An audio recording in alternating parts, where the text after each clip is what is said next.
What what up, sports fans all over the world? It's your boy, MacDaGiantsFan, here with my guy, Adam Costas, the horse, the other horseman, Zion Zenith should be joining us shortly. But this is the Premium Takes Podcast. Let's go.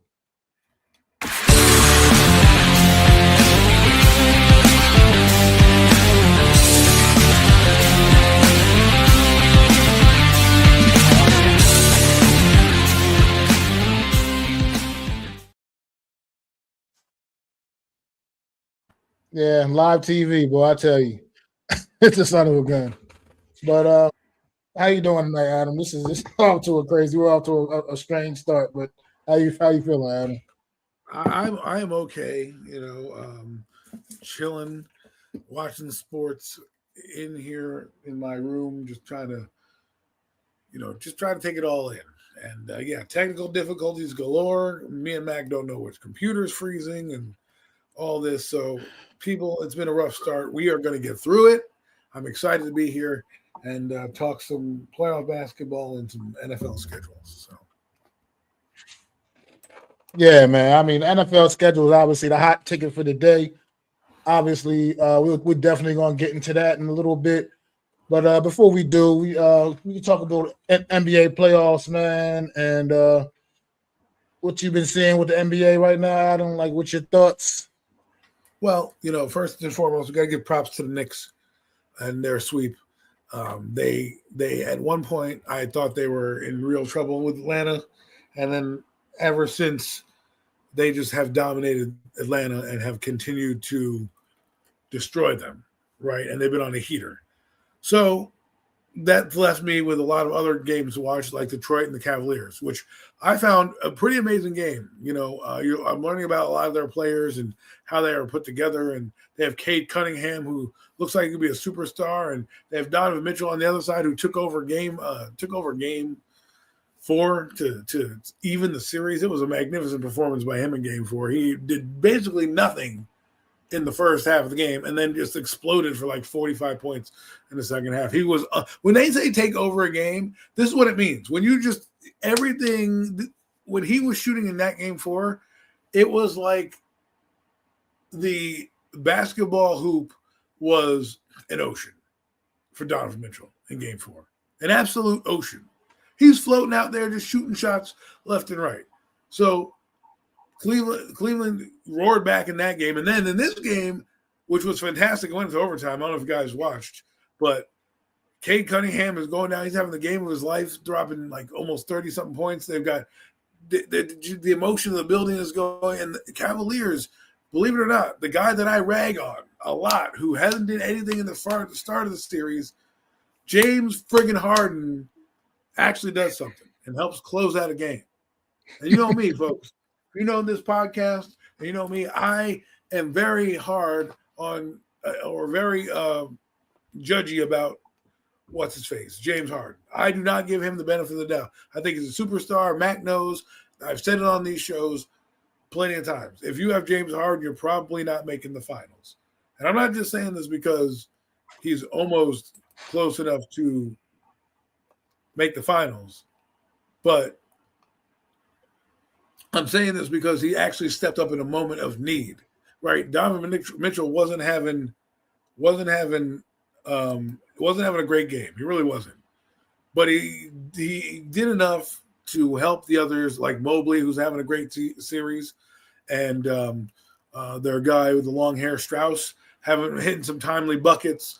And then you have James Harden, who quietly is putting together a 30-point game, and you look up, you're like, wow, he actually did his thing. And that's why Cleveland brought him in, because they were down by 14 at one point, and Detroit gets in foul trouble. That's just the name of the game. And like Coach Ed said, Jalen Durden hasn't stepped up in this game. And I think the reason is because he's meeting another big. Jared Allen is really giving him a run for his money. They have 2 bigs on the Cavaliers where they can actually do some things. They have shot blocking, plus Mobley can stretch as a power forward / center.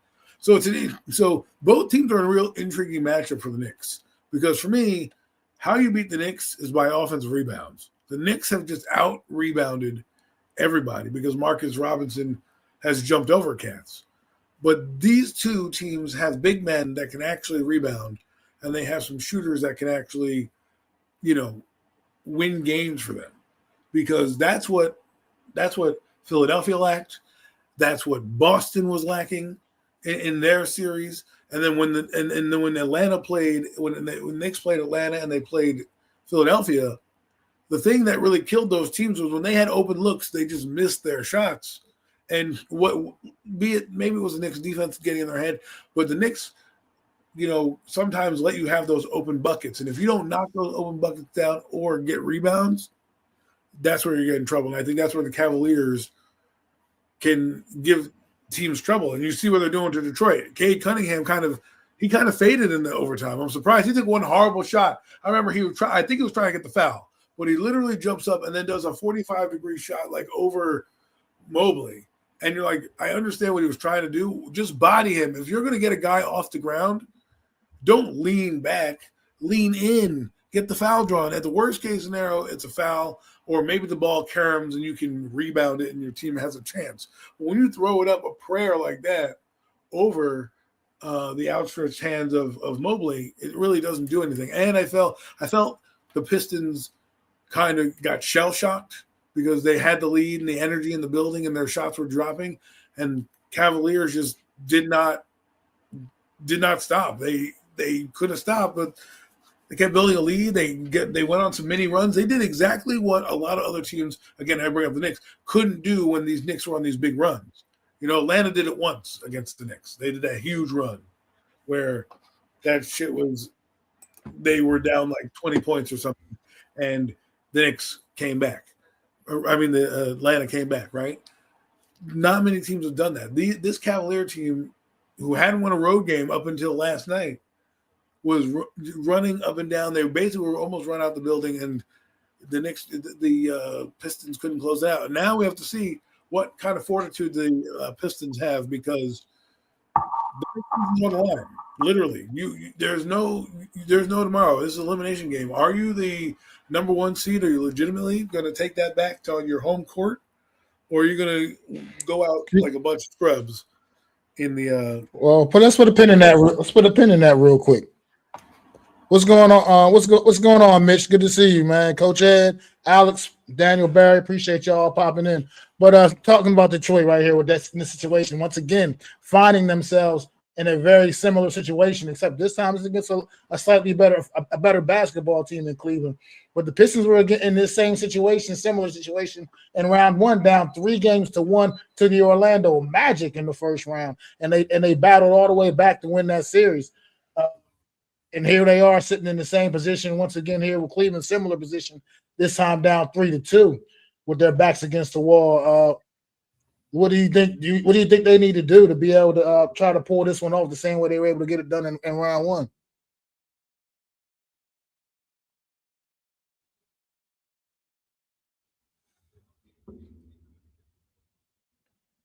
I don't know if we lost Adam for a second. Technical difficulties once again.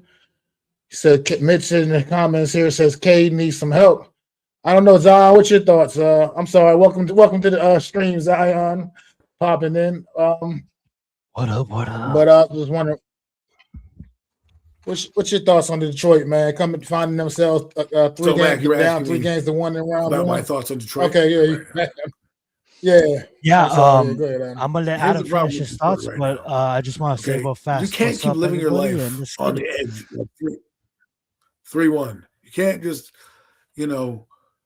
live your life 3-1, right? So I understand that they were in this position. This is a little different, right? It is the same, but to me, last night's game was demoralizing because you were feeling yourselves. You had a chance to put your foot on the throat of a team, and you didn't. And now this Cavalier team, who now is feeling themselves, and by the way, their superstar just went off in their building.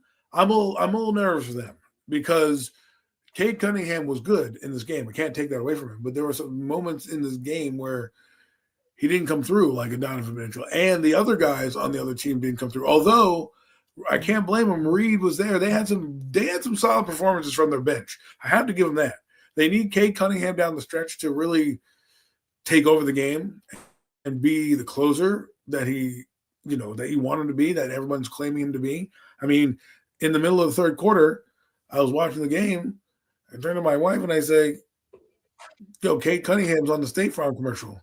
He must be doing good tonight. I hadn't seen any State Farm commercials with Cade Cunningham. All of a sudden, that guy's dropping 30 points, middle of the third quarter, and insert that ad right there. So what I'm saying is if you're going to put him on these ads and be in State Farm, he needs to close. They also need to rebound a little bit better. Jaren hasn't been up to his himself, but they've still been able to survive. So, again, Mac, I understand what you're saying. The Orlando Magic is different. Orlando Magic were the eighth seed. The Cleveland Cavaliers have been here before, and this is their chance. This is why you get Harden and these guys. And if Mobley continues to play the way he's playing, I don't see how they're not. Like, they need an effort like no other to win. If they win Game 6, I think it's tomorrow night, they're winning the series, obviously.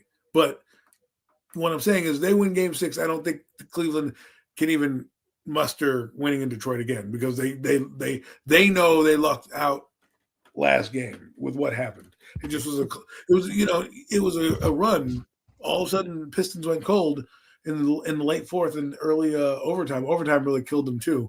They could not get a bucket in the first minute, and that's what hurt them. So, to answer your question in a nutshell, what do they need to do? They need Cade Cunningham to play well. They need to play defense on the back end and really lock down because I think they lost the game because of second chance points and just not being able to use what got them there. That was their defense. They were one of the best defensive teams in the league, and to give up almost a 20-point lead in the fourth quarter, and then not even do much in the overtime, they got that work cut out for them. Zion, welcome. Yo. It's been a long time, guys. I'm happy to be here on another Thursday afternoon. What's up, chat? I see you, Alex. I see you, Daniel. I see you, Coach. I see you, Mitch. Talking some NBA playoffs, I see. Yeah, let's get it. I'm gonna let Mac host because I'm a little bit late, but I don't know what you guys talked about, but just wanted to say what's up and let's get it. Yeah, just share your thoughts on the playoffs in general. Share your thoughts, what you got on the playoffs. Okay. What you've seen throughout the postseason. Yeah, obviously the best team on planet Earth did not make it in, but that's fine. I do love what Victor has been doing with the Spurs. I mean, like, he's my MVP. I get it that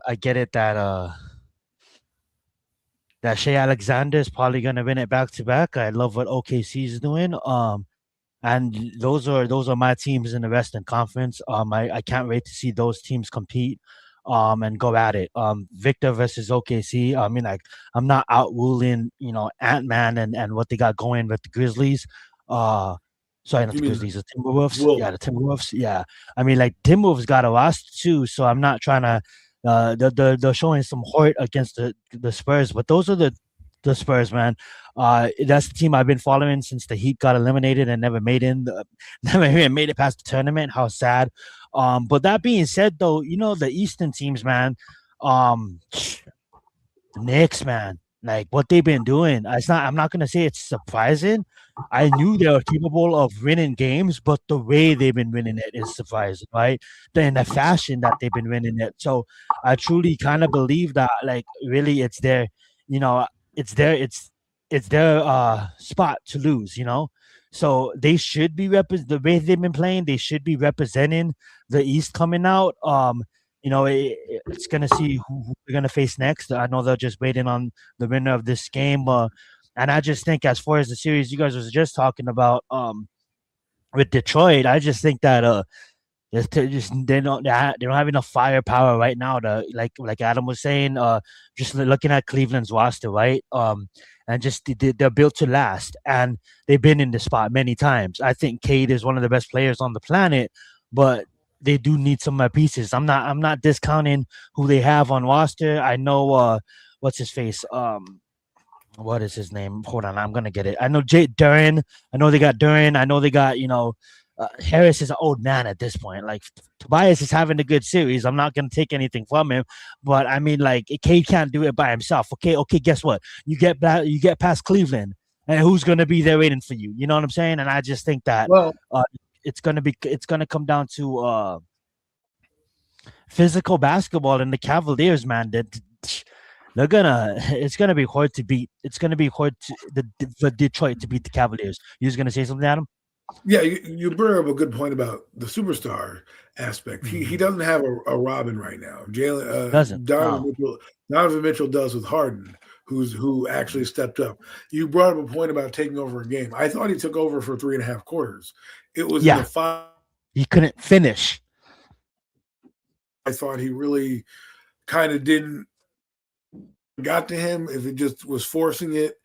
I thought, Donovan Mitchell did what he needed to do on the court, and then his Robin came in and helped him because of how well Donovan Mitchell played the night before. You knew they weren't going to let him go off for another 40 piece like they did in the second half.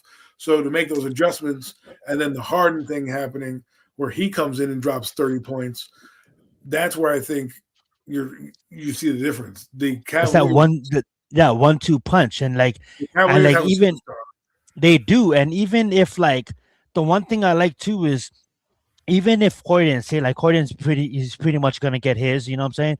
But say Harden is removed, right? Mobley and Allen is gonna play better picking up his minutes. You know what I'm saying? Right. Mobley and Allen, they're gonna Cavs a hard team to stop, and especially coming off the bench with Tyson and Max Struz. You know what I'm saying? They got some shooters. I just think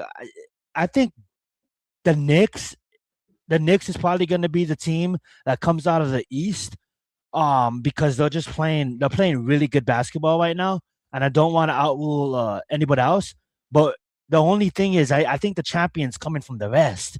I think it's going to be the Spurs, and I think even though the Spurs are not built they don't have they don't really have the big superstar outside of Victor. But I just think that I get it. I just think against OKC, Castle's gonna show up, Vessel's gonna show up, the role players are gonna show up, and I mean, you're looking at, you have a fucking alien on the fucking roster. I mean, you mean Ron Harper Jr.? And not to take away from the reigning MVP and what OKC's going, and it's probably going to go down to Game 7, OKC versus the Spurs. I'm not trying to outlook. Ant-Man could definitely show up, and the Timberwolves could get it rolling, and the Spurs don't even. But I just see it's gonna be a fun. It's been a fun playoffs. That's why I'm gonna end it on. It's been fun watching the playoffs. I'm sorry. I'm sorry. It's been fun watching. Go right ahead. I gotta come in and get a little bit of this. I'm sorry. I'm sorry. I got to get it. No, it's just the OKC. I mean, you just this OKC, as if they're not the defending champions, as if they're not sitting home right now waiting for someone to win this series between the Spurs and Dallas. It's not Dallas. Minnesota. Look, no. I'm sorry. Wemby he's that guy. He is. He is something special. Yeah. But he ain't got enough. Mm-hmm. He ain't got enough elbows to take out OKC. I'm sorry. OKC is built differently. Oh, that team is for real. The thing is, that's gonna be low blow. That team is absolutely for real. I'm just saying. Well, here's the thing. I love that you brought that up. I love that you brought that up. But here's the thing.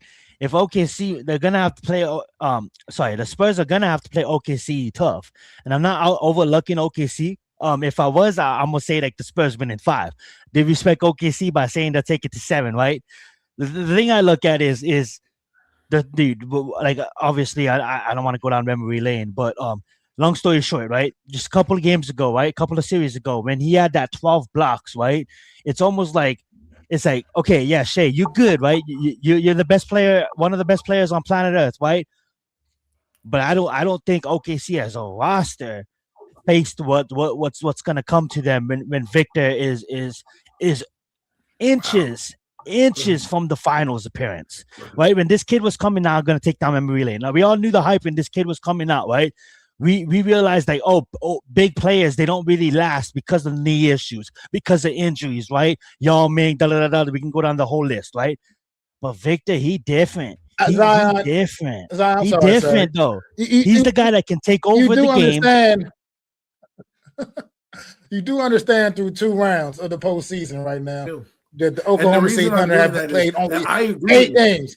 They've only played 8 games though. Yeah, but you know what that games, means? Guess that what? means Victor they wasn't on the swept court. their Victor was opponents not on. They didn't have to deal with Victor. They didn't have to deal with. They didn't have to Wimbyama that is gonna literally take a layup if he needs to and just walk back and shoot a 3 casually, nothing but net, and then play defense. Here's the thing. Go right ahead. Mac is right. I think.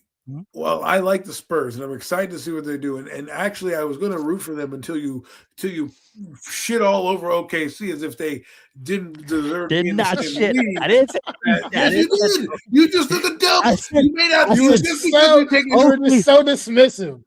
Just because doesn't mean you didn't just dismissive is a good word. I'll give that. Okay? Yes. I was very dismissive. You're like, well, Wemby's going to do a 3 in Game 5.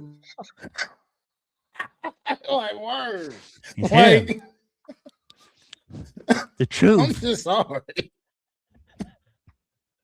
But look what he's dealing with. Adam, you cut off if you're trying to talk. We can. Look what he's dealing with. He's dealing with a young Ant-Man, a fucking Randall. Because I like this team. I like OKC. I wasn't illiterate. I wanted to root for the Spurs so badly until you just jinxed them. Because listen, I'm not the jinxing matchup shit. you have to work. Kid is a dog. Here's the thing. I don't know if that Williamson guy is going to come back. The third guy on OKC. He was injured. Mm-hmm. If he's back, they are a different team with him on the floor. Now I do agree with you with the spacing. It's going to be hard. Will Holmgren has no chance against Wemby. No shot. And even the other who's the white boy? I forget the other white guy's name. Used to be an ex-Knick. What's his Caruso? name? No, not him. The big man. The big man who used to play for the Knicks. Yeah, I can't remember Wemby either. But the Spurs can't handle is someone like SGA and a guy like Holmgren, right? Who can move around and shoot, because all those guys in OKC can shoot at the perimeter. The one thing that does intrigue me about San Antonio is Ron Harper Jr., Mac, and we're talking about, the Ron Harper from the Bulls. His son plays for the Spurs and has been an absolute Robin to Wemby's Batman. Now, you're talking about Hartenstein. I should have known that. I'm sorry. Yes, Hartenstein. I'm not dismissing OKC like you are. I just think the matchup is tough for OKC, but I think they can win. The real question is, of the two teams, because I don't want to assume anything, but I'm just going to say both of you agree that the Spurs and OKC are going to be, one of them is going to represent the West from the Western Conference. So let's just look into that. You guys, who do you believe is coming out of the East? The Knicks? Let's place the Knicks in. I think it's absolutely the Knicks. They're on fire right now, bro. They're on fire. Yeah. Because he can, he doesn't need Marcus Robinson. He can outdo him on the floor. Like, there's many matchups that don't favor the Knicks when he's playing these Western Conference teams. Whereas OKC, I still think they have some trouble with the big men, but I think that it's a different matchup for them. And I really want to see what they can do, because I think the Spurs and or OKC can still beat the Knicks. And it's not a slight on the Knicks. I just think the Knicks have gotten away with a lot of things that I don't think the other teams in the West are going to let them get away with. That's all. You guys want to hear a bold statement? I honestly, this is bold. Like, I think the Timberwolves is a harder matchup than the Spurs than OKC. I really feel that. I think I'm not this. And okay, think about it. This is a Spurs team that literally. No. Think about it. Think about it. Like, if the Spurs won 49 games, you guys can boast me. I am drinking. I am actually drinking, but I'm not drunk. I just opened it. So here's the thing. This is clear thinking. Clear thinking with a little bit of medication. Okay. The Spurs won 62 games this year. OKC won 64. So this point, it's not like overthinking it. I just think that the Timberwolves has a way better roster than OKC, but OKC plays better basketball. So when you talk about fundamentals, when you break it down, I honestly think that this is a good test for the Spurs right before they play OKC. I honestly wouldn't have dreamed it up any bigger. You go and you have to battle a fucking loaded. It is a different matchup. It is a different matchup. Do you think Ant-Man and SGA are on the same level? No, definitely not. Definitely not. I think SGA is a level above Ant for sure. But I'm thinking roster for roster wise, I'll take the Timberwolves roster over OKC's roster. And that's just me being honest. But OKC's coach, the way they play basketball, they have it figured out. They're the champions for a reason. Not trying to dismiss them, not trying to overlook them. But I'm just saying there's some young players on the Spurs, such as Castle. You know, like if Castle gets hot and he drops it, he can get you like 20 to 25 points a game. And like he can free up space for Victor to just do his thing. And guess what? When Victor's off the court, they play so much faster. So it's almost like you got to prepare for two different levels of San Antonio. You have to prepare for when Victor's just out there fucking dominating. And then you have to prepare when he's off the court, and then they play so much faster. So I just think that they're a tough out for any team right now. And I think that, no, I'm not saying they're not. I'm just saying that the Thunder, and the Thunder, OKC, and the San Antonio Spurs, I think that's the championship right there. Not to overlook the Eastern, but the winner of that game is the finals champion. Like I'm not trying to overlook anybody out East, but the rest is just like between the Spurs and OKC. Like whoever wins that matchup is probably going to win the finals, and that's just my thinking. But I just think Mac I just think you need to give a little credence to what OKC is doing. I think if you're saying they're evenly matched, then I think Game 7 we should be looking forward to because, that's what we want to see. We want to see a slug. I want to see a slugfest. Yes. I'm hoping you're right so I can see good basketball. This is what you pay for the playoffs to watch. These stars do their things, right? Especially young guys who are now taking the league over, who want to be now the faces of the league, right? Gone are the, LeBron Jameses of the world, and here come the SGAs and the Ant-Mans, right? And the Wembys. And I just think it's good. You named it. I mean, like, not to take over, but like, look at the teams that's left, right? We have 4 young superstars because I'm going to add Kate Cunningham to that mix. That's that you just mentioned 4 young superstars, Adam, and like, you're absolutely right. I just wanted to add Kate to that mix because the remaining teams, look at the young stars that's carrying these teams on their back. And Davante Mitchell is young himself. You know what I'm saying? Go right ahead, Adam. Sorry. My point is that I look at matchups.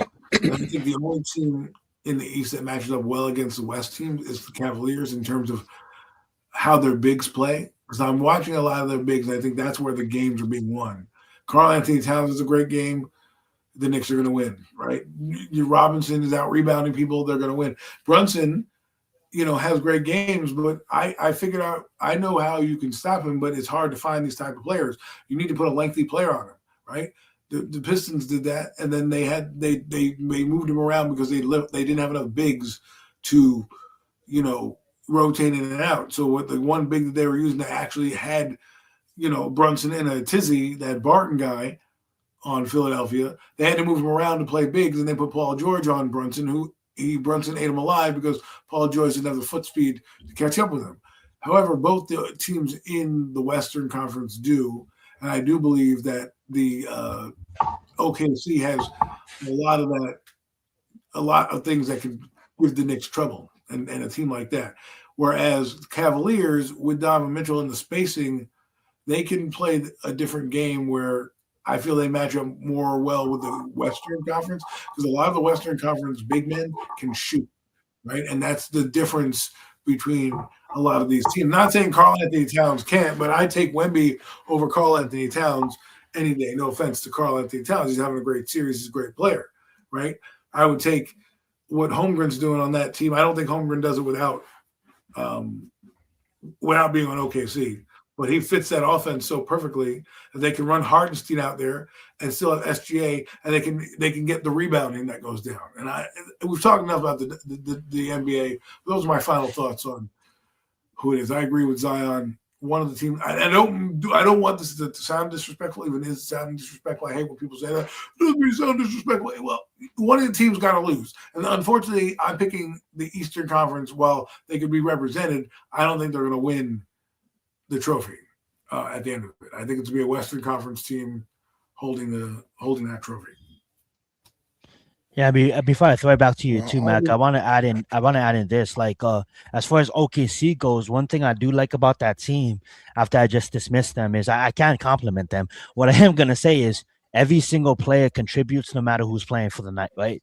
We've seen this game in the regular season, and we've seen the rotations throughout this playoffs. It doesn't matter who's on the floor; you're gonna contribute, and that team is so well coached, and that is, it could be the Boston, right? Everybody thought it was going to be Boston, and then Tatum got hurt, and then Boston's dynasty fell.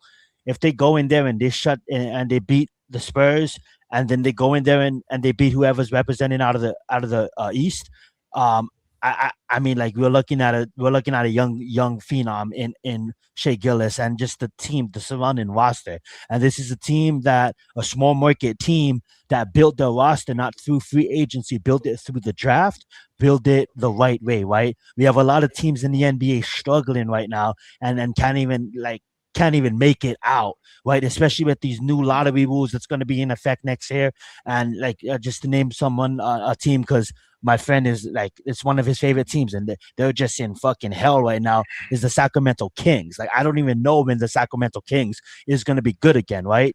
But when you look at OKC and what OKC built right after they had James Harden, Westbrook, and KD on the same team, right? And then after they split and they was just struggling for years, or for at least a decade plus, they were struggling after they let all those other players go prosper and lay points and drop Hall of Fame type of careers in other cities, right?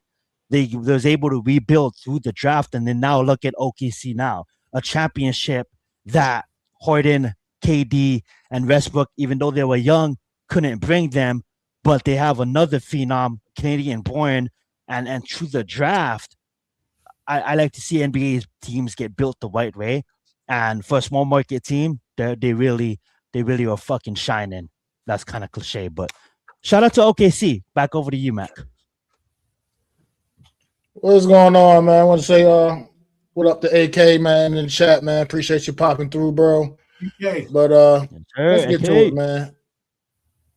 Let's get right to the NBA. I mean, the NFL schedule released today, man. And let's talk about it, man. New York Giants' full schedule is now available. No more rumors. It is the real thing. The New York Giants starting off with a bang. 2 weeks back-to-back in the prime time, man. Sunday Night Football Week 1, hosting the Dallas Cowboys at MetLife, and then turning around and going out to L.A. Week 2 and playing the Los Angeles Rams on Monday Night Football, man. Adam, what's your thoughts on the New York Giants schedule as you look through it right now? We're back. What I mean by that, folks, is the New York Giants are now having some clout.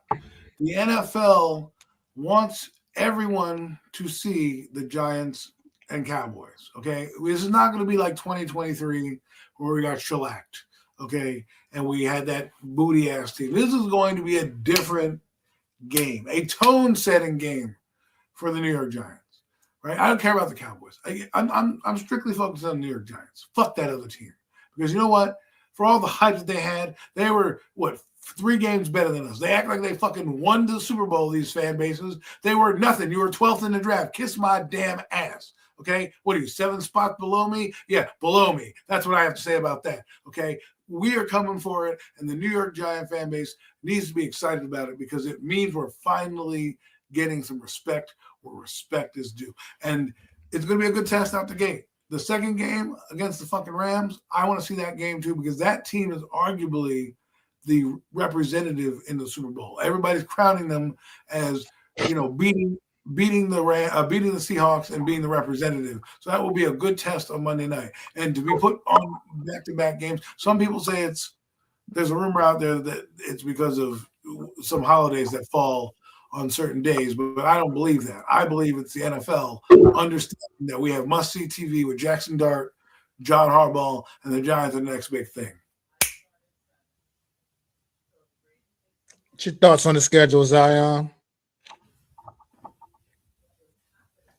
Dude, yeah, absolutely love the schedule. I was trying to pull it up, but my computer is giving me some problems. So I have it up right now, but I was trying to share it for you guys.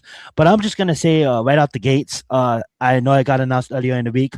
We got the Cowboys right out the gates. Absolutely love it. Sunday Night Football. It shows that the NFL believes in us. Oh, not that they believe in us, but it shows that the Giants are back. Like Adam said, I'm gonna try my hardest to make it out to that Monday night game. Usually when the Giants come out, like I try to go see them, and I think this is a team worthy of seeing. Young Jackson Doyle, especially with the head coach and the players we have on roster. And then I'm not gonna say easy, but I'm gonna say winnable, right? We got some winnable games coming up with the Titans, Cardinals, Commanders, always divisions, always gonna be rough. But we should try to at least get our foot in, and hopefully we can be over 500 going into week 10, because like second half of the schedule is where I'm seeing some contenders, some good teams. Not to overlook the teams on the first half of the schedule, but the second half of the schedule is where we're really have to hone it in and get ready for football. Oh, we always have to be ready for football. Week 8, love the bye. Love the bye. Love that we don't travel international. Love the respect on back-to-back primetime games, and about to come soon, because we'll see what happens. I know we got the Lions in primetime Monday night again, and we got Thursday with the Commanders week 10. But also Eagles, right? Week 18, that could come down for the division. Actually, look at that. Week 17 at the Cowboys, week 18 at the Eagles, could come down to the division. No, Eagles teams are stacked. I know Dallas has a defense now on paper. But that being said, I'm ready, man. I'm so pumped for the season. So pumped for the Giants, man. I think as much shit that we give Joe Shane, I think he did a good job on the draft this year, and I honestly think that we'll really put in one foot in front of the other rather than 10 steps back. And honestly, with the additions of the free agents that we'll probably get to later, if not, just I honestly think that the loss of Dexter Lawrence is not gonna be as effective as we all thought it was at the beginning. I just think that I love the draft pick that we got out of him. Probably still more free agents to bring in. Can't wait for a training camp. But you asked me about the schedule. Not too easy.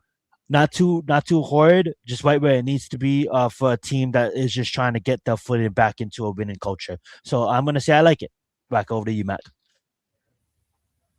Yeah, you talking about excited for training camp. I'm excited for the OTAs next week, baby. I'm excited to get There you these go. rookies sprinkled in with these vets, Facts. man, and let's get all our recent Tremaine Edmonds out there. I know it's only practice, but let's get them out on the field together. I see these two gigantic, monstrous linebackers on the field together. I'm excited for it all. But this schedule, man, Mhm. like I said, just starting off those two big tests to start the season off, week 1 and week 2, under the bright lights of prime time, Sunday night football, Monday night football, start the season off for the New York Giants. That's exciting as enough of it. It doesn't get more exciting than that. I look at the week 3 matchup. They gave it to us week 3. Both teams should be relatively healthy, hopefully. And Tennessee Titans, that's an intriguing matchup, as we all know. So many of the former New York Giants went on down and took that trip to Tennessee, man, in free agency. Cordell Flott, Daniel Bellinger, LaWandale Robinson, man. I mean, Bobby Okereke. I mean, so many players, these former New York Giants now wearing Tennessee Titan uniforms. And then also in return, New York Giants with Denard Wilson, Tennessee's former defensive coordinator. So, I mean, that's just Brian Dable, the offensive coordinator in Tennessee now. Just all kinds of little interesting storylines all over that game right there, man. So that could be a fun one in week 3, man. The Bob Jackson Dart and Cam Ward, first 2 quarterbacks taken in the 2025 draft, battling out for the first time in the NFL, man. So it's a lot of excitement throughout this schedule, man. And I think that like I said, starting off with those 2 tough games, that's going to be a way to really test to see what this team is really made of, man. See what this New York Giants team is all about. Do I actually expect the Giants to go and win both of those football games? Not necessarily likely, you know what I mean? I would love to see them go out there and be able to knock Dallas off week 1 for obvious reasons. But I mean, I understand that the Rams are the favorite out of the NFC for a reason. So I'm not going to act like I'm predicting the Giants to go out to LA and get a dub in week 2 on Monday Night Football. But I expect to see a team that's going to come out swinging, man. No matter what, they're going to make the Rams earn it, however the outcome is, man. I'm not necessarily conceding the game. I'm just saying, if I'm keeping it real, I'm not necessarily predicting a dub in week 2 against the Rams out in LA. But yeah, I mean, it's a lot of tough games sprinkled in here. A lot of the teams that were in the postseason a year ago, Giants, definitely don't have any easy road trips, man, at all. I mean, going out to Detroit, a team that was expected to be expected to be better than they were a season ago. We're still a pretty good team, even though they came up pulled up in the rear in the NFC North Division. They were still a team over 500. So got them late in the season, and like Zion said, man, ending the season with the Eagles. I mean, that's just going to be another could come down to, like you said, that could come down to a 4-division title possibly if the Giants can turn things around, the way I would hope they could. But it's a lot, and it's going to be fun just getting ready for this. And now that we can see the games and see the order they playing in, we know what to expect, man. I'm excited for this schedule, and excited for this team, man. I don't know if you guys have any other games on the schedule that you like that stand out that to y'all on the schedule, games that you guys are excited for. Houston Texans. We don't normally get to see them all the time, and so I'd like to see how we match up against that defense. And then the main stretch of big time games, because right now we can easily win, the Tennessee Titan game, the Arizona game. If we can beat the Cowboys, we could go 3-1 in the first 4 games, right? And then of course you got New Orleans in there. But I'm really looking forward to Houston because I think they're a dark horse. If their quarterback can put it together, they could easily be a Super Bowl team. So I'd like to see them. And then I want to see what the Detroit Lions do. That's a game later on in the year. I want to see how they fare as well, because what will that mean for them? Will they be in the playoff hunt? Will they not be? Will they just be same old Lions? So, we got some good matchups. I can't wait to see Jackson Dart out there. I haven't been this excited for a season in a long time, and it starts on Primetime. And last thing I'll say about the Giants schedule, and I guess or we'll move on to something else, is that the Cowboy game doesn't have to be a win for me to be like, all right, let's walk away. Will I be pissed if we lose? Obviously. What I'm saying is if they come out and they show me something and somehow the Cowboys get the ball like 50 seconds ago and Aubrey kicks a kick from like 80 yards away to win, okay, that's going to suck, but at least, I can live with that. But at the end of the day, I really want to just see them come out and at the end of the season, give me 8 to solid 9 wins this year. Don't worry about playoffs. Just have fun, be loose, be fast, really start to build this team. Because offensively, and I think this is where we got to go, and Malik Neighbors does concern me. So that's something we got to look into. What up, Nick Ship? Thanks for popping in, man. Yes, sir. I like the schedule. We don't see the really big threatening teams outside of the AFC, such as the Chargers, the Ravens, the Bills, the Chiefs even, but we do see some top contenders like the Rams and the Seahawks in our conference, right? I'm intrigued by the 11 and the 12, right? It's really that we play that division, like Adam said, and he said that about the Texans division. But yeah. The Jags and the Colts, man. Those are two teams. The Colts was the damn near doing their thing last year until they had a bunch of injuries, and the Jags just won 13 games not that long ago. So that being said, I mean, like that division is turning around as well. It's going to be a fun matchup in week 12 and 11 and 12, and I think I'm kind of a little bit more like for me, like 7-8 games is the minimum. Like I'm on the over like expectations. I don't really try to have expectations, because once you have expectations, you look forward for something, and then when it doesn't happen, you're disappointed. But I just have a good feeling about this team, and I don't want to put any records, and I'm not trying to break down wins and losses right now. But since Adam said 8, I love that number too. for me, I'm gonna have us closer to 11, closer to 10, or closer to double digits. But Adam brought up a great point that outmoves every point, right? As long as these players go out there and have fun, right? At the end of the day, go out there and play the game you love playing, and that's what makes me so intrigued about our draft picks, because they're football players toe and toe. When it comes down to what do you do on your days off, we play football. You know what I'm saying? And that being said, like when you have a mindset that can match up to the coach's mindset, I think we're in for a really special season, and I'm gonna leave it at that.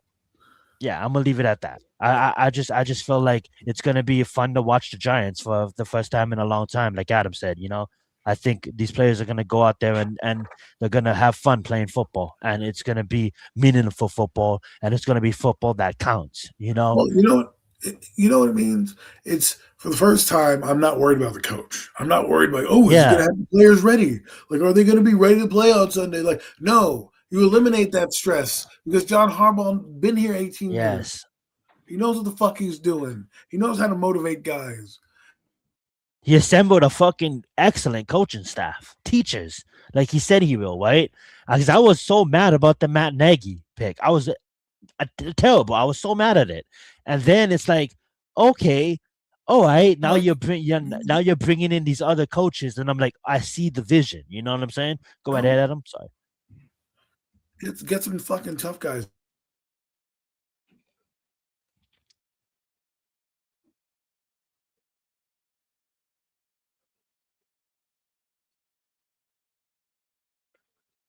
More lollipop. Some difficulty with the amps.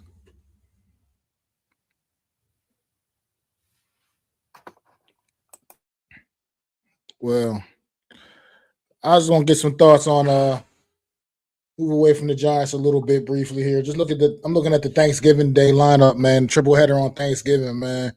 What's your thoughts on that? The Chicago Bears at the Detroit Lions in the early game on Thanksgiving, the Philadelphia Eagles at the Dallas Cowboys at dinner time, and then the Buffalo Bills and the Kansas City Chiefs in the prime time on Thanksgiving, man. What's your thoughts on that Thanksgiving Day lineup, man? How come everybody plays a division rival for the Chiefs? That's what I want to know. Like you have Cowboys, Eagles. Nah, dude, but I get it, Adam. But that Josh and Mahomes, it's like that Brady versus Manning. You know what I'm saying? I understand why they do it. They do it across the league. Then do it across the board. Do Cowboys and what other quarterback you think is good? On Thanksgiving, I want to see exotic teams, right? I don't always want to see. I don't mind seeing the Cowboys and the Lions. Right? You're the only person on planet Earth, Adam, that has a problem with this Thanksgiving slate, because this Thanksgiving slate is fire. But continue. No, don't get me wrong. I think it's a good Thanksgiving slate. I'm curious to know why the fuck does the Kansas City Chiefs not have to play like the Chargers or something like that? Like, Justin Herbert's not worthy of being on prime time.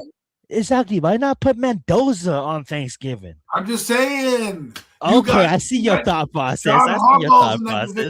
You got Sean Payton and the smug ass in that division. You can't put Denver versus Kansas City. No, you have to go with the universal Josh Allen. No, that's cheap.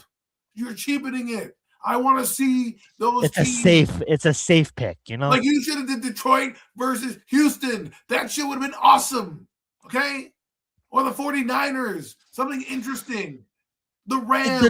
The Bears. The Bears is the most interesting because they're a division rival. I see them you see this nothing. Your division games. I'm not going into that game saying, "Oh, let me go see the Bears." I know about the Bears. They know about the Bears. It's an easy game. I want to see something different.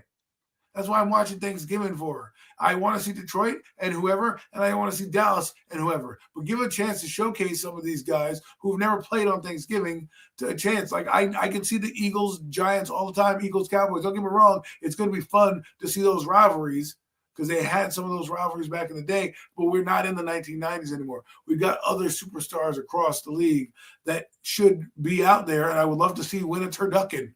Or a turkey leg or whatever. And I'm not trying to complain about the slate because the Cowboys and Eagles is a great game. No, I'm not complaining at all.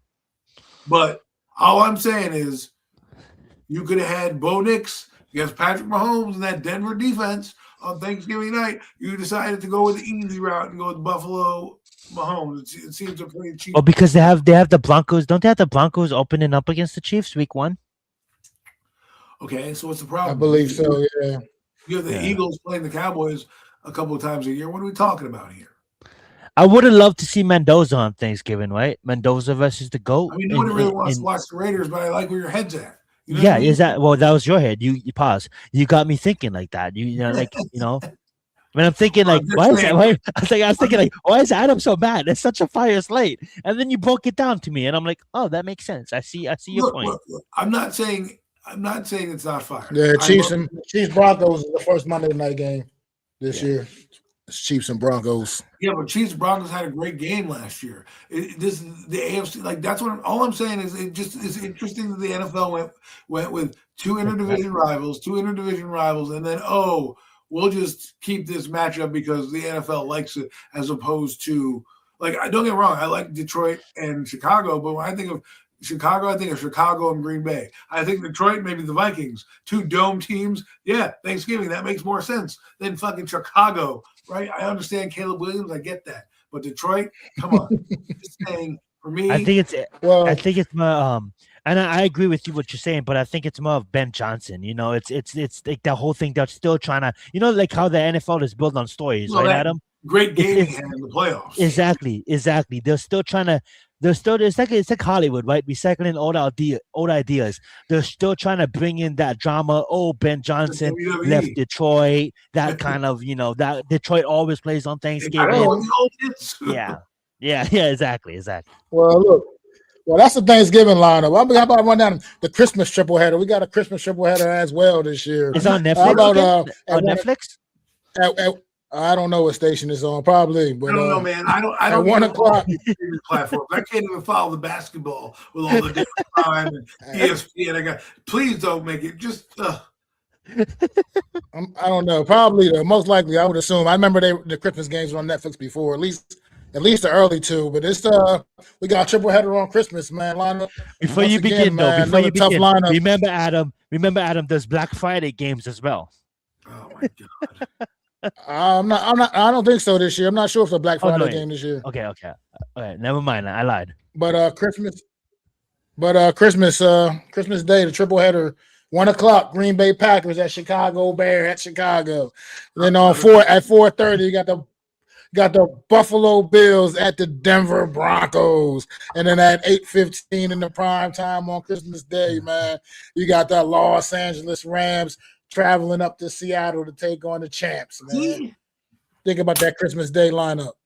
Two divisional games and then one random ass game in the whore that is the Buffalo Bills. Okay. Buffalo Bills got two nationally televised Thursday night games. Who do they have to sleep with to get on these games? I mean, my God, what are we talking about? No, they have the new stadium. That's why. Where's those games at? I guarantee you it's at Buffalo.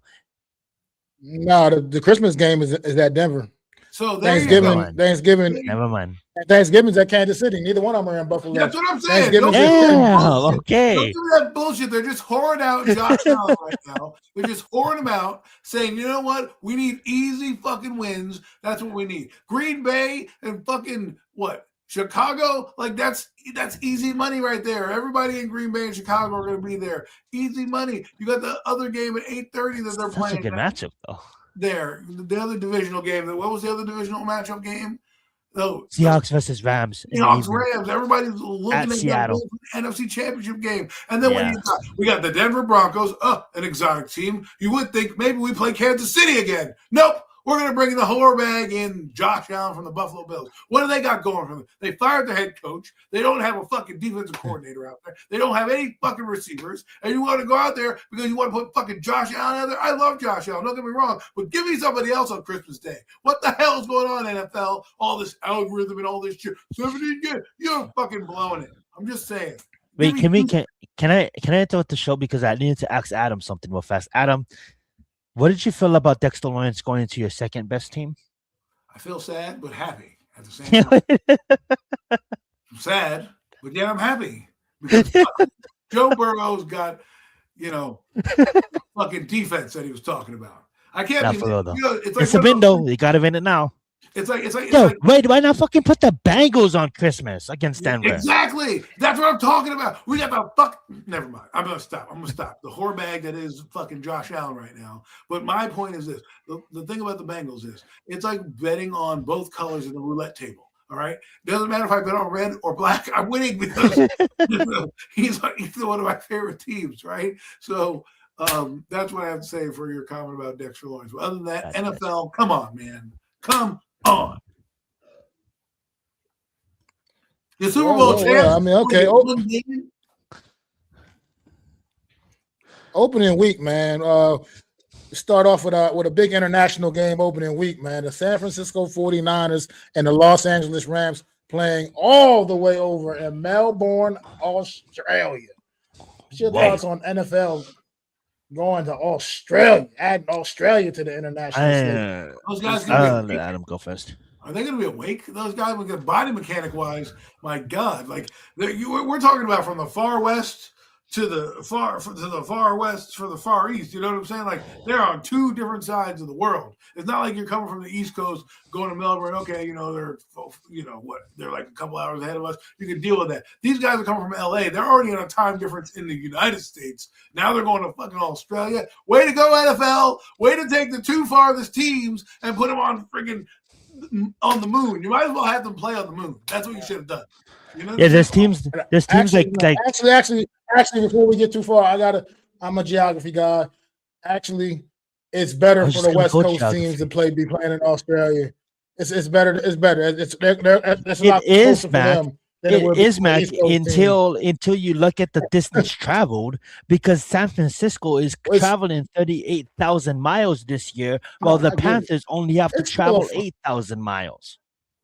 All I'm saying is it's still a far trip regardless. It's a far trip regardless, but it's a little easier for the West Coast. It's definitely easier for the West Coast. Couple of the West Coast team to get out there. Why? Because their body mechanics is behind more because they're in the time zone. No, Australia is closer to the geographically to the West Coast. No, to the West Coast. It's geographically closer to the West Coast than the United States. Yes. Geographically. Here's the thing, though. This is what I'm mad at.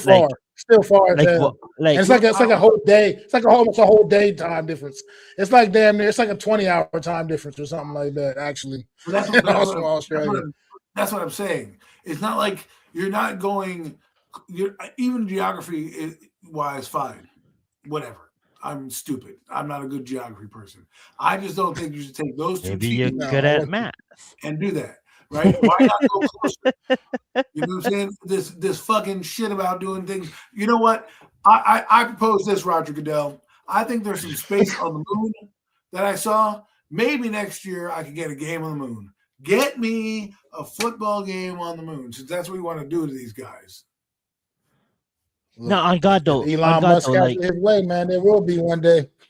On God though, like I'm gonna share an image after, but before I share that image, I just want to say this: like, I love the planet, love the globe, love international, love the countries, love the people, But fuck this NFL global bullshit, bro. Like, we have states that don't even have NFL teams, quote unquote Oregon, that has a great fucking football, tradition. Nebraska, Hawaii, like how the fuck we're trying to get take the game international when there's still America that doesn't even have fucking football games? I get it, it's a money grab. I get what they're doing it for, but at the end of the fucking day, this is our fucking sport. This is American fucking sport. The rest of the world, they can have soccer and they can have fucking cricket.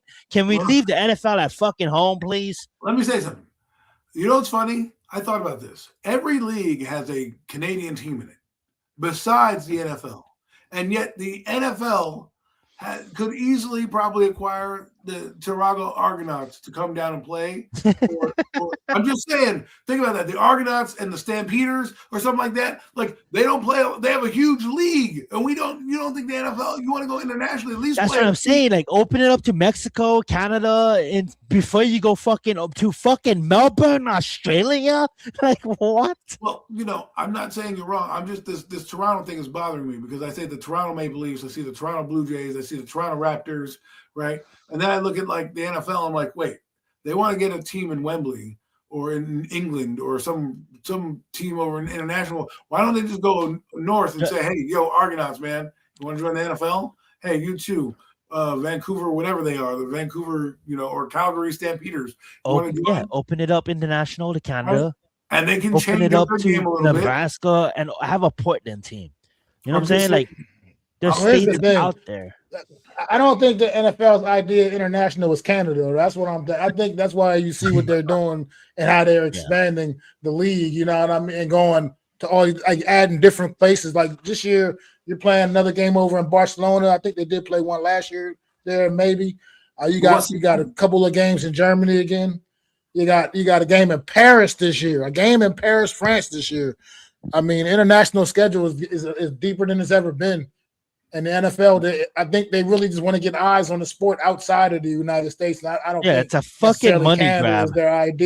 Is their idea of that. I mean, well, they want because here's the thing: the NFL, as popular as it is over here in the United States, you got to think about it realistically compared to other sports like around the world. In basketball, no comparison. Soccer, obviously, no comparison.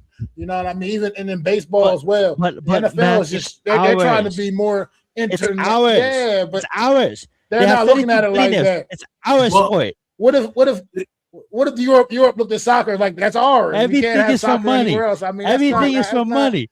It's our sport. Not Europeans do think that way though. They don't really respect the American soccer. But my point that you're making is I agree with you that I do agree with you. Build the team. But my point is with those other sports, they draft players from countries, right? The NBA, how many Yugoslavian players and Russian players and whatever players get drafted? Look at the best players in the league. In the NHL, same thing, right? Baseball, but that's the point. That's what the NFL is doing. Though that's they're reaching out to get more of that interest in the sport from because it's athletes over there. Like, okay, look at the Eagles draft this year. The guy, the Eagles drafted a kid that's never even played organized football, some African guy from the international pathway program. No, that's we get it. They're trying to put the sport on notice. We don't like it. I'm going to get to where I'm getting at, right? Is every league has a minor league or an off system or there's ways to play. Like you can play basketball in China. It's pretty big over there. You can play basketball in Europe. It's pretty big over there. There's no NFL. Hong Kong Pandas.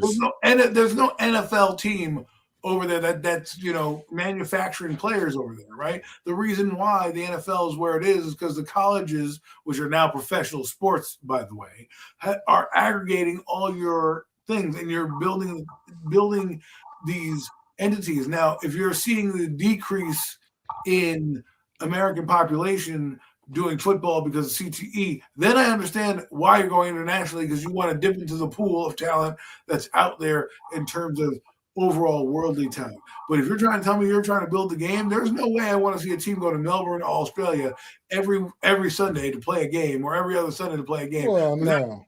And to follow up that point, I agree because I get your point, Mac. I really understand your point. But here's the thing: there's 350 million fucking people in this country, and 125 million watch the Super Bowl, and 75 was because of Bad Bunny. So why don't you capture all of America before you try to send our sports overseas and try to whore yourself out for the rest of the world? I just don't get the international games because they're not going there like a soccer stadium to watch Pele, right? I understand it's a money grab, but unless you're trying to build a team out there, for me, there's no point to keep going to France. Like we're not playing the France national team out there.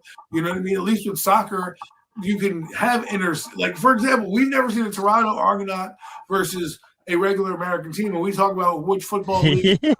Just haven't played an SEC or a Big Ten team. Which football league is better? You're a professional. Why not have exhibition games against them? Right? That would be fun. Out teams. I want to see if you're going to be international. Get me international following. I know the flag football is now going to the Olympics. That's one thing to grow the sport. But there's no football league that just turned. I mean, unless you go to Hawaii, where there's like a factory down there. Where they just represent. Thank you, Adam. There is a factory. Hawaii is very big on the football. That's one part of their whole thing out there. They like to do that. What I'm saying is there's no other league Who am I building against? I mean, it's a couple of the spots that are legit, do have legit following. Look, right now, that's the reason why Jacksonville plays on the international schedule every year. I mean, because they do legitimately over in England have a following. I mean, you go to those games over there, they're playing back-to-back weeks. They're playing back-to-back weeks in England this season. As a matter of fact, the Jacksonville Jaguars on their schedule, they got back-to-back games over in England. One in Tottenham and the other one in Wembley Stadium, back-to-back weeks. I mean, they have a legit following. When you go over there, it's like legit fans, and those stadiums do pack up over there for those games. I mean, in Germany, they did a good job in Germany as well. I mean, there was legit interest over there too. I mean, look, this is what the world we live in, man. They're looking to just expand the fan base, make it more worldwide, and get more people understanding the American football game. I mean, that's just really what it's all about. Let me ask you this, all right? You were around for the World Football League, right? I do believe you were, right? I don't know absolutely. If the Frankfurt Galaxy, the Scottish Claymores, all those fucking teams, right? Yeah. Right, I used to like them. I remember them. Galaxy was my team. There used to be a guy named Gary Harrell who played for the Giants. They called him the Jitterbug. He was out in the Frankfurt Galaxy as a return man. That's how I got to know some of the NFL. It was on during the season. And the reason I liked it was because guys were allocated from the NFL to go play there. Well, guess what? If you're going to do these international games, then do me a solid and do what the UFL is doing. Make a league that's affiliated with the NFL. You can send guys over since you have 90-man rosters. You can send 40 players over there that you need improvement. And those 40 players or whatever are allocated to your team, and you can get guys better. Make it a league where, okay, this team, you could call them the Giants if you want, or the mini Giants, or, the New York, the New York Subways or whatever, if you want to have an affiliated team with that New York team, or just build your own faction of teams where, there's 32 teams. You divide it into quadrants, right? You can have 4 quadrants like they do here with the teams, and you can build 4 teams and try to say every team allocate rosters like they did with the World Football League. Because if you're trying to build the game internationally anyways, you prime those people up for football. They then if they really want to follow, may get a guy that on their team that's, I remember that guy from the World Football League. Oh, he's on the Giants. Oh, look, the Giants are coming to play. I'm going to go support that player. I'm just saying they did this in the mid-90s. Bring those teams back. Do that, and I will respect what you're doing across the NFL, across the international platform. And you know what else I want to say? Like, not to tag it on, and just in general, right? I don't follow baseball, right? But I understand why they play series. It's because the amount of games that they played. So they have to be in a town for a couple of games and play multiple games because they have to travel so much. One thing that no one's really talking about, and I have a graphic, if you can put it up, I shared my screen, is everybody talks about strength of schedule, but what about miles traveled? Los Angeles Rams is traveling 30, like they're prime favorites to win the Super Bowl this year, right? But they have to travel almost 35,000 miles in their football schedule. Whereas in Carolina, it's not even traveling 10,000 miles. And like that's one thing that the NFL is, I get it, they account for, but what about the logistics? What about the things we don't see behind the scenes, right? It's easier to keep Jacksonville. And this is not at you, Mac. This is at the whole point of international games. It's like the reason why Jacksonville plays back to back because it's easier to stay there rather than fly back. Because they're definitely the team of choice to go and represent the NFL. And if there was to be if they didn't create their own conference and get 4 teams from overseas, Jacksonville will be one of those teams that moves over. But like that's what nobody's accounting for too. It's the miles and the distance. And like I'm just gonna zoom in a bit and like I just if I could click on my screen and actually zoom in. But long story short, I don't even know where I went. But the distance traveled is, I'm not even on Facebook like that, so let me exit out. The distance traveled is something that like a lot of us is like not even considering, because when you looked at the distance traveled, it's crazy. Why is San Francisco traveling over almost 40,000 miles? I'm going to share my screen again. San Francisco is traveling. That's because they have the All-Star. That's because they have the All-Stars. No, it's a reason why the Rams and the 49ers are up there at number 1 and 2 in their graphic. They have the Australia game.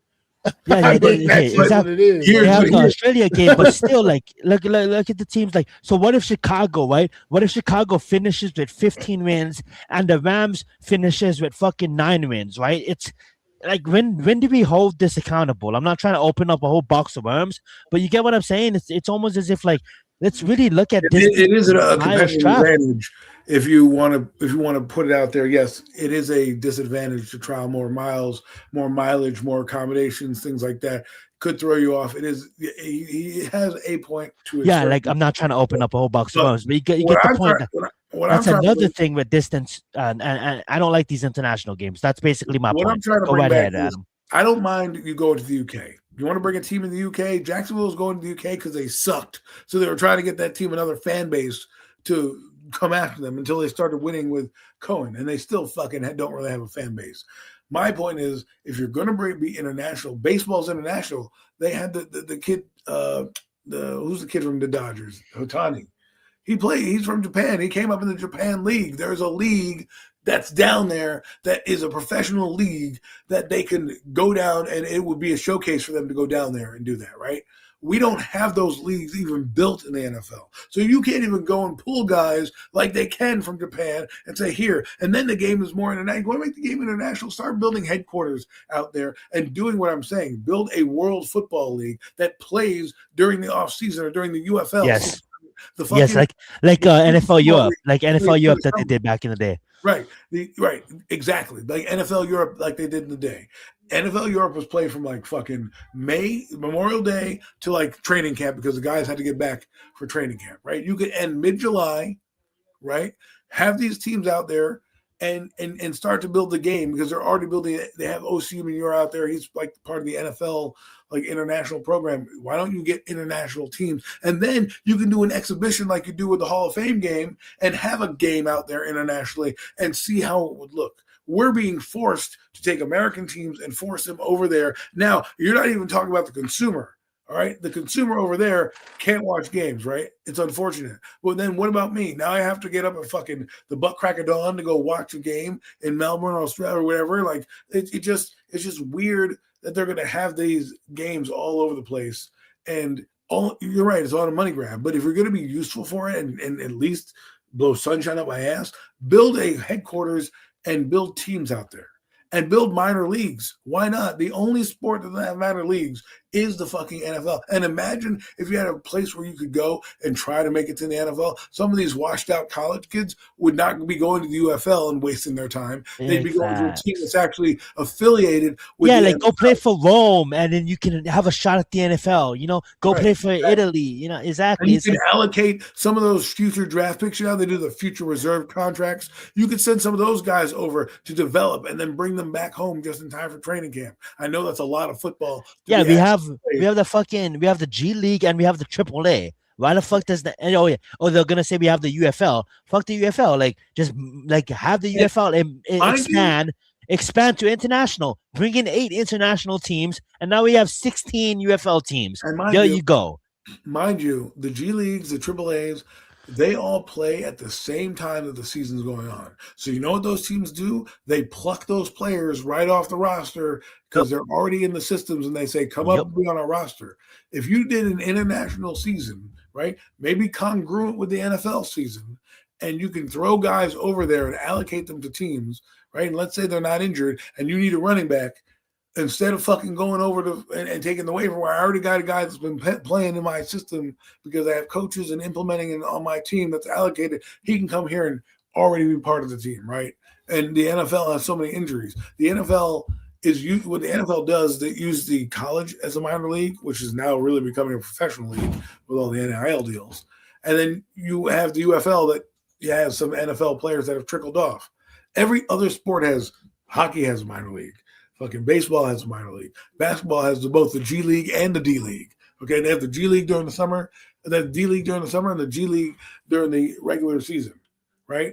But the NFL got nothing. But yet you want to fucking travel over to UK or travel over to fucking France or Ireland to fucking kiss the fucking Blarney Stone while your fucking teams are playing over there. I get what you want to do, but once a year, a team going over there is great. You have 4 or 5 games a week now.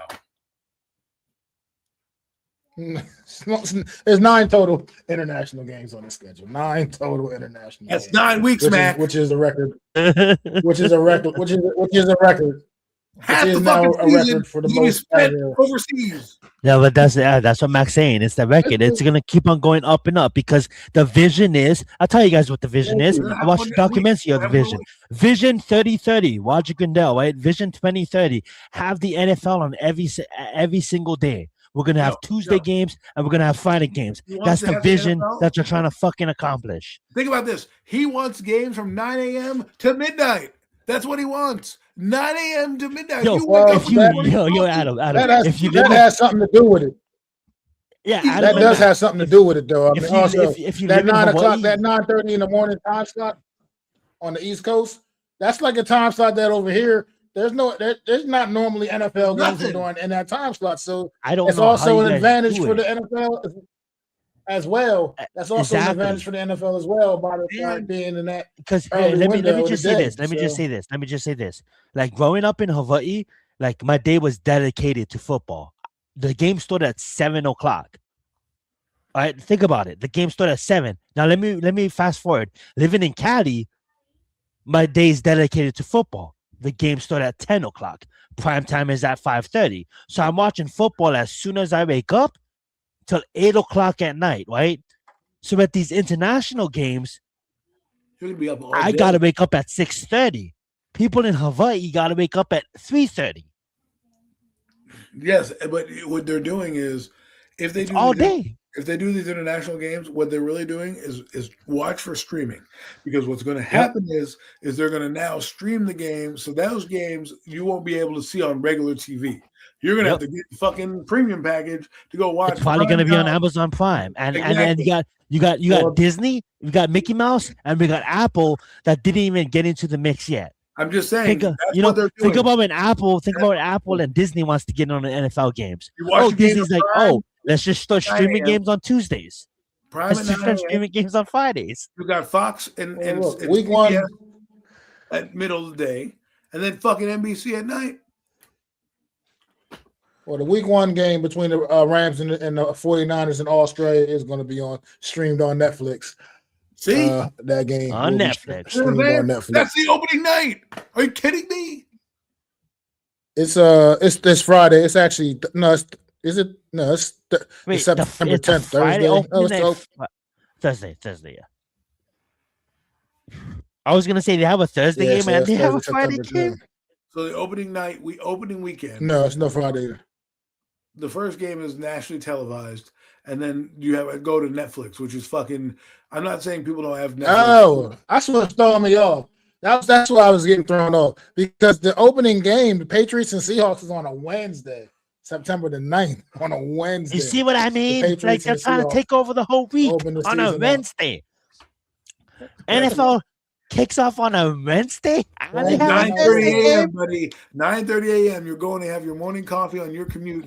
That's what I do. I was wondering, like, why is it the defending champions represented on the kickoff, and then they're playing on a Wednesday? That's why. No, I think the Australia game, that's going to probably still be more in a normal time for us over here. Because, like I said, Australia, you're talking about that's like a 22-hour time difference from here. I feel like something like that. So it'll still be at a kind of normal time slot. I do want to take over as host just for 10 minutes. And Adam, I asked if I thank you for letting me do this, because I'm going to ask back a question. We're talking about all these, and I thank Adam because he made me think about this. We're talking about the NFL trying to go international. Now I know I have my show with Raphael, and we talk about the MMA, and that's going to premiere tomorrow. So self plug. Sorry about that. But that being said, though, speaking of international, the UFC is very international. The UFC goes international every week because basically we have fighters from all around the globe. Exactly. Mac, can I just get a premium take on what you thought about Sean Strickland and what he did against Chimaev this past weekend at UFC 328? Because I kind of feel like we've been abandoning the UFC for a long time on the show. It's probably because of me. That segment then. But I just want to get your opinions for the premium takes crowd. Like, what you thought about Sean Strickland's performance, and what your thoughts about 328 in general. Not to change the subject, we'll swing it right back over to football, and then probably end the show here shortly after. But what's your thoughts on Sean Strickland, Mac? I do want to get your opinion on this. I thought that was a hell of a fight. I mean, the main event, it definitely delivered. I was shocked, and honestly. I just was shocked because I mean, Chimaev has been just so dominant as a champion, and I mean, Strickland's a tough son of a bitch, and that's what he went out there and he displayed. Man, that fight was everything. Five rounds of excellence. Man, only thing. I mean, it wasn't the fight of the night. It still didn't come up. It still wasn't my fight of the night, however, but it was still it was an excellent matchup, man. And I props to Sean Strickland, man, because I was surprised. I really was. Like I said, I didn't expect him to actually be able to go out there and get the W. And I thought that the fight was so amazing because it truly to me came down to that last round. I think exactly that round five. I had that fight going in the round 5. I had the fight even at 2 rounds apiece going into round 5, and I think Sean Strickland did just enough in that last round, which to me also could have went either way. I didn't when they went to the scorecards. I was like, I'm not sure. I mean, at this point, they could go. They can call either name. I think at this point, it was just that close to a fight. But Strickland, man, definitely, I can't hate on Strickland getting the W there. You know, it was a great fight, man. Both fighters. What's crazy? He pulled out his shoulder 2 days of the fight. He pulled it. He was fighting literally with one arm. And one thing I want to point out that I noticed, Mac, is I think that 42 pounds that Chimaev had to drop in that what, like 3 to 4 days. He literally needed to lose 42 pounds because when Sean took his back in the second, not take his back, but when Sean mounted him in the second and Chimaev looked gassed, I'm like, bro, it's the weight cut. Because when you think about it, he was walking around so heavy. So in the last 4 to 3 days, he had to cut. Imagine losing 42 pounds in just 3 days. Like, that's fucking crazy. And right after the fight, he went to Dana and he's like, I want to move up. I want to move up. And we all knew he should have already moved up. But that's why I think like people like Khabib and people like Ilya, they don't rush it. If they're not feeling it, if they're not in the moment, they're gonna cancel. So that's one thing I respected about Chimaev, but that's one thing I respected about Sean Strickland is because like Sean Strickland could have pulled out because of his injury. Chimaev could have pulled out because he was overweight. He clearly like this. It's not normal to cut 42 pounds in 3 days to make a fucking fight. You know what I'm saying? And I think that cost both of them. You know what I'm saying? And it obviously then cost fucking Sean Strickland, but on Chimaev's best day, he'll outwork Sean Strickland. Sean Strickland does not stand a fucking chance. But Sean Strickland was injured and still did what he did. I honestly have a feeling it's because of the cut in the weight. And I'm not trying to give Chimaev excuses, but I know you was calling it with Lou and Wills. But Sean Strickland, he made Chimaev fight his fight. But he made Chimaev fight. Definitely. He like exactly. Chimaev with he had great takedown defense. Chimaev in the first round controlled that entire first round. Totally had him on the ground the whole way, just on his back. But he couldn't get anything accomplished while he was on the ground. Yes. He could not. He just couldn't. When he had Strickland on the ground that entire first round, and then I think that just frustrated him, and he basically just conceded and took the fight and stayed on his feet for the majority of the rest of the fight. It's because he was tired. You know what I'm saying? You don't. Well, yeah, I agree. He wore itself out. Right?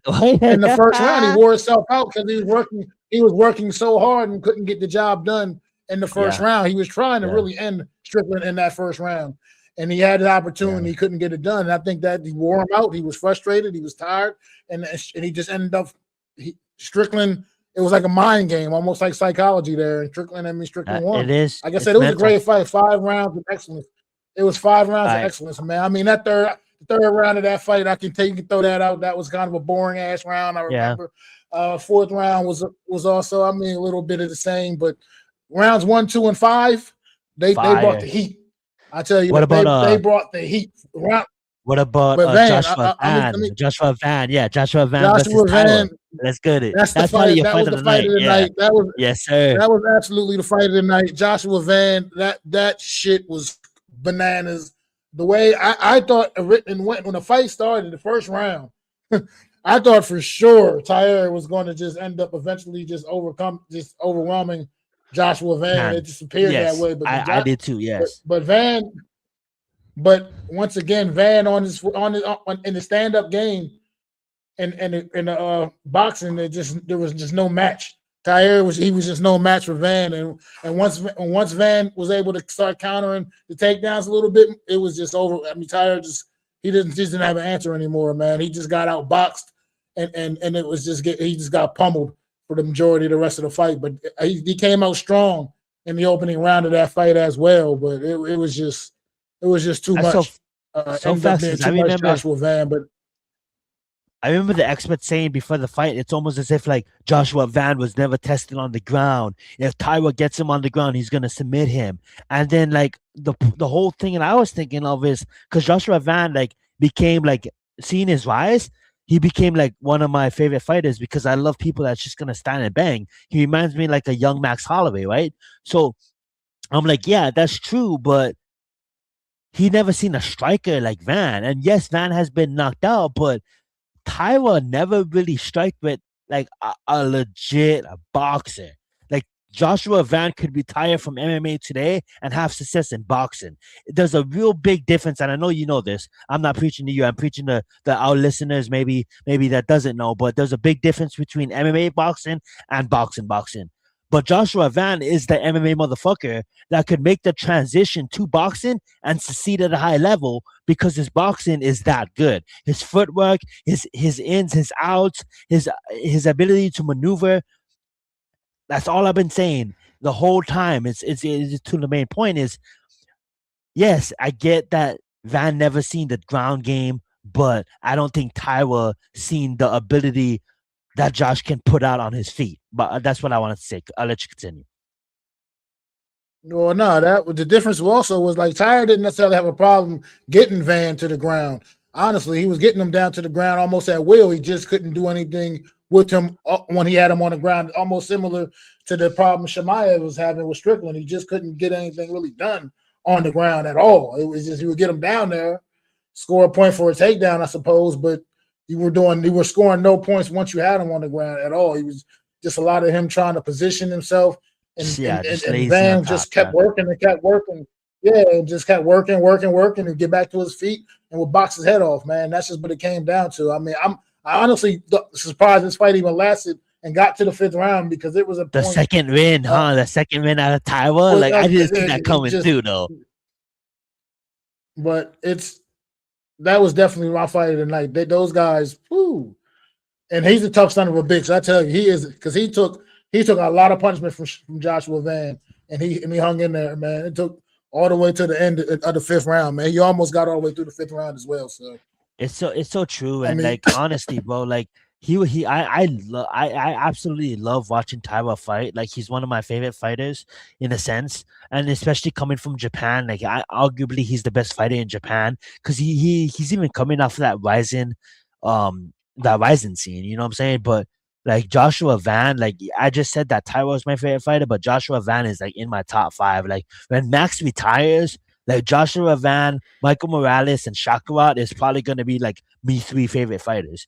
And I just love the fact that like he proved his point. It's like, yeah, motherfuckers, you thought I wasn't gonna knock out this Japanese motherfucker that's just a killer, you know, because Tyra's shown to have punching power too. Even though he's a submission A-list specialist, he's shown that he's his game all around. And that's the one thing I love about the UFC is because it takes everything. You can be the best of the best in any martial art, but you need every single foundation. You need the wrestling, you need the BJJ for the ground.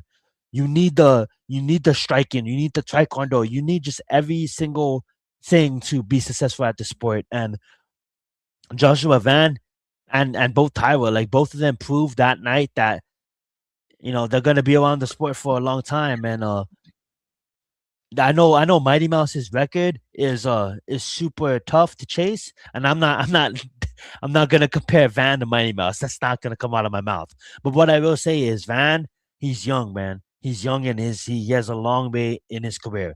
And if he treats his body with respect, and if he really one thing I'm to pull it back to football, and I'm gonna step away and I'm gonna hand the hosting duties back to Mac. But what made Tom Brady so special on offense is he did it year round. There wasn't no in season. He did it year round. What made Aaron Donald so good on defense is because he did it year round. Aaron Donald once said, "I'm not gonna be in football shape. What is football shape? I do this shit every day of my life." The reason why now he didn't say this. Now this is just me requoting what he said.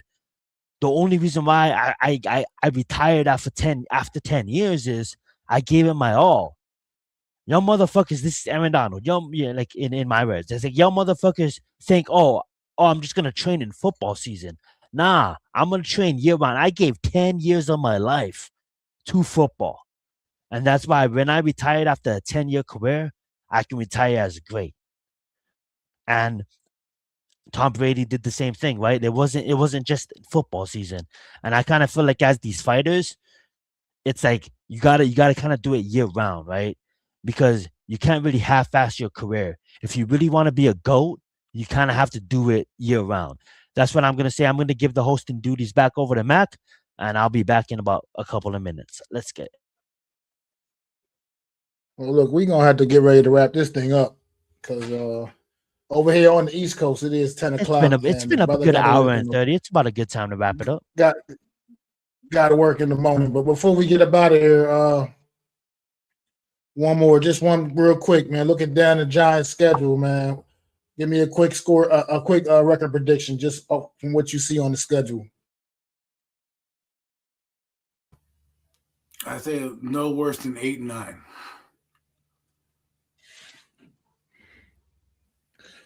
8-9, 8-9. At the worst.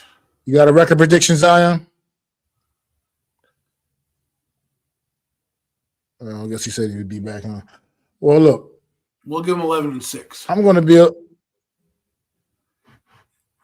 a little optimistic, man. I'm gonna be a little more. I'm gonna go 10-7, man. 10-7. I think this team can be over 500. I think this team can be competing and battling out for a potential playoff spot. I think this team could be that good. I look at people talk about the schedule, how tough it was a season ago. I look at all the games that we could have still actually won, and just because of a lot of variables, we were dropping the ball. I mean, so many games, man, against some tough teams last year. I mean, took that Denver game, the whole entire NFC North division, minus the Minnesota Vikings. I mean, we played some tough games, some tough teams last year, and really competed with them and played with them and just blew leads, man. I think this year this team should be a better coach football team, and I think 10-7 is reasonable, even though we got some stiff competition on this schedule as well. What's quick record prediction before we get out of here, Zion? Yeah, I love Adam. I love Adam's point. It's like 8, and then he went back around. He's like 11-6. I love your 10. Giants fans, stand the fuck up, man. Like, I don't give a fuck what anyone says. 12-5. Well, we back. Like, this is the reason. I'm not trying to be that gullible motherfucker. Like, The last time I said we was gonna win double-digit games, Adam called me. This a couple of years ago. He's like, "You better watch out, Zion. We played Denver week 1. What the fuck happened? We got smashed against Denver. We end up not even finishing at 5 wins. All right, true story. Me and Adam, me and Mac, we knew each other for about coming on almost 5 years now. That's actually crazy to think about, because I think we met shortly after COVID. But honestly, fam, like, I just think we built different this season. I get it. Everybody wants to talk about the Rams. I'm gonna use it in my point. They gotta travel 36,000 miles this season. If you want to talk about the fucking Seahawks, guess what? They lost the fucking reigning Super Bowl MVP to Kansas City in Walker. So, we going 12-5, bro. 10 wins at the minimum. We win in the fucking division. I would say what I want to say. I'll just put money on it. So we see how that rolls out. But that being said, though, the Giants are back. And if it doesn't happen this season, we're probably going to win a Super Bowl in under 3. So it's going to happen eventually because I grew up a Giants fans that literally is power one, defense heavy. And if you look at the fucking team, Tremaine Edmonds, Orville Reese, like my boy Max said earlier, your boys don't know what's coming. For years, we couldn't stop the middle. For years, opponents' tight end, the opposition tight ends cleared up the middle. Like, the middle's not open no more. You can't run the ball on us no more. Giants fans get excited, 12-5, nothing less. And if it were less, it's still going to be double digits. So we're in the playoffs, get excited. I'll maybe start buying shit again because we have dogs.